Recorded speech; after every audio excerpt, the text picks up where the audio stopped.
Yeah. So it is. Yeah. Some of the things that drive up your water price is if you live at a higher altitude. So somewhere along the way, there's a pumping station to get it up to your house.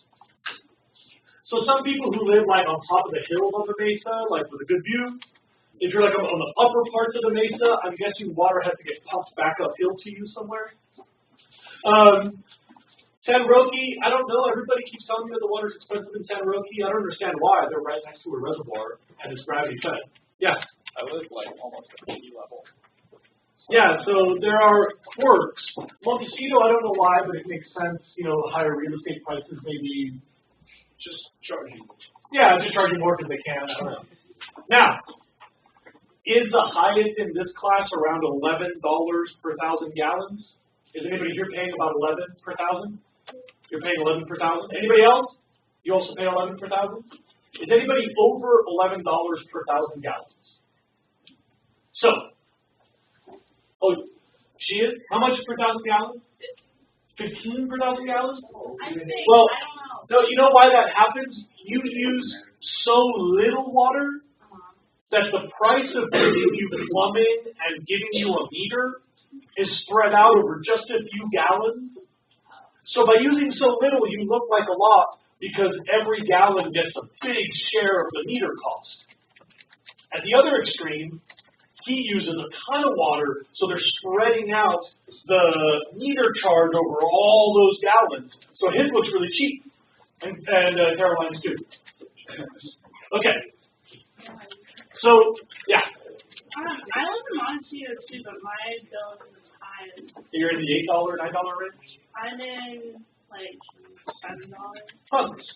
It might be the same, like, how much you use. How many ATS? 27. Yeah, exactly. So you're using enough that you spread out your meter cost. Okay, now, I'd like to do a demonstration for you guys, and if anybody has a calculator, it would really help out if you could do some fast typing for us. Can I use your data? Is that okay? Are you comfortable sharing your data? It's okay, keep it. How much are you paying per 1,000 gallons? 11.36. Okay, watch this, everyone. We're going to call that $11 per 1,000 gallons. So if I move the decimal 3 times, we're paying that much per gallon. Anyone check my math on that? And then there's 4 quarts in a gallon. So that would be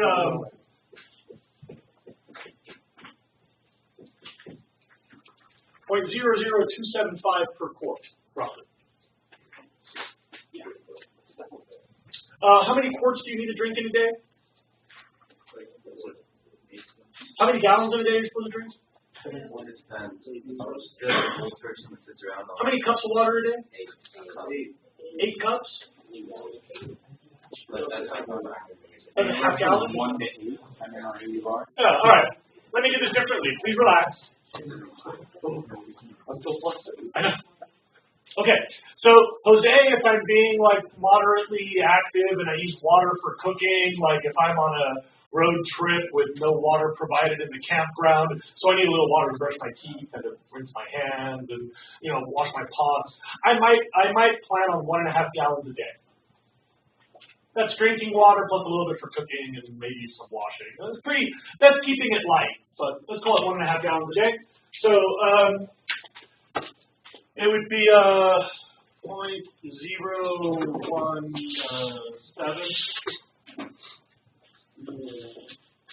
per 1.5 gallons.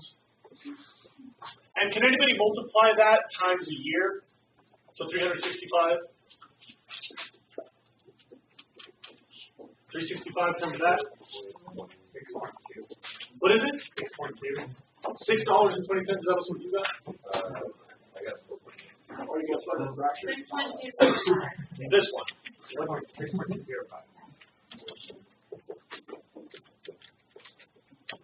If I had to buy all of my water for all of my drinking and cooking alone at the most expensive house we could find in one of the most expensive cities in the world, I'd be paying $6 a year for all the water I drink at her house.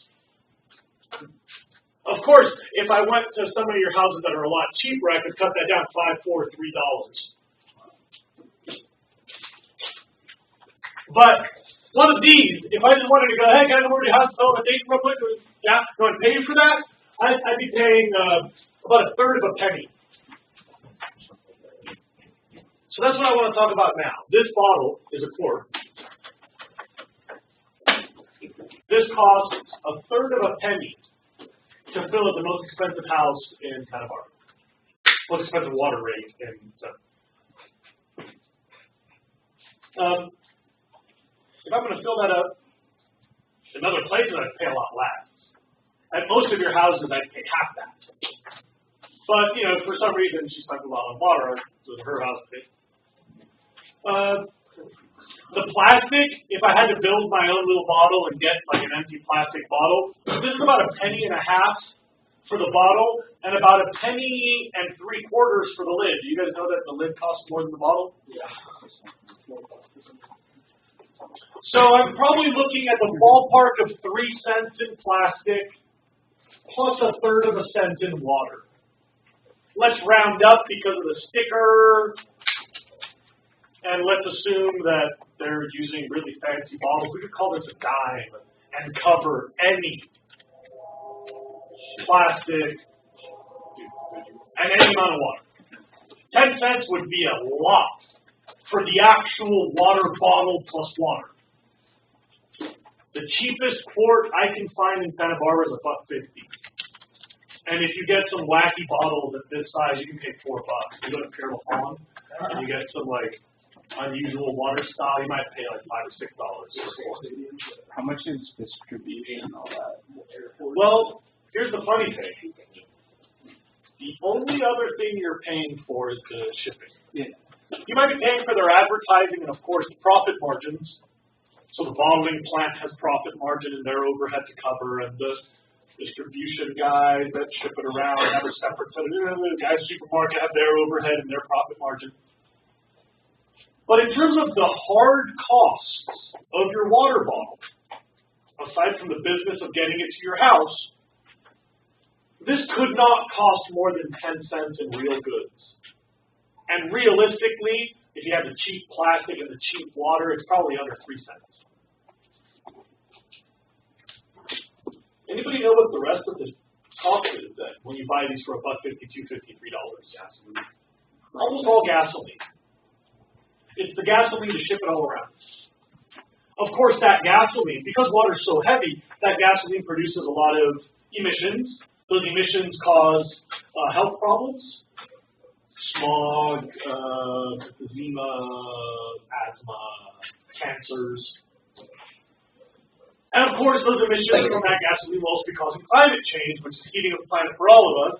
It's also acidifying the ocean, which is changing the ecosystems of the sea.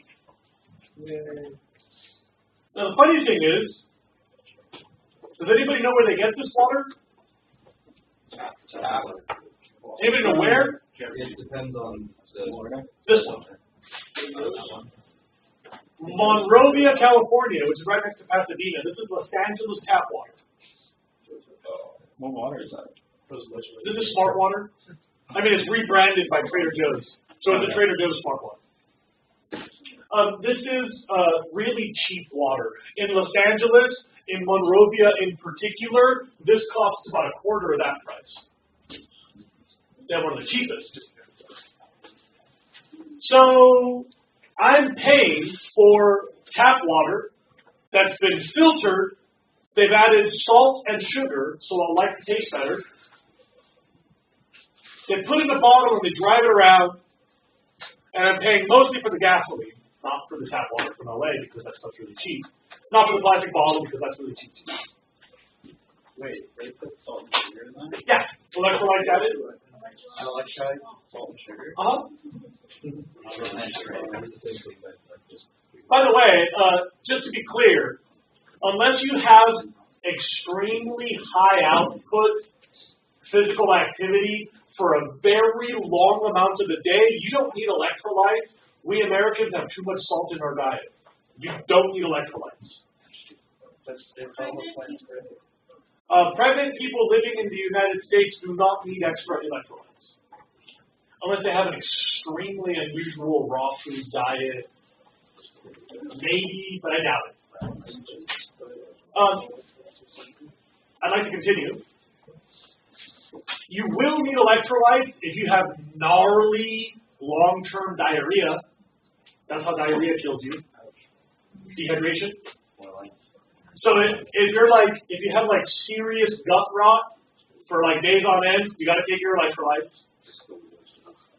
And if you have very high output physical activity, marathon runners, a triathlon event, if you're out in the sun jogging most of the day, if you rock climb from sunrise until sunset, maybe on a really long, super sweaty day, you could use a little electrolyte. But otherwise, the reason they put electrolytes in your water is to taste better than mine.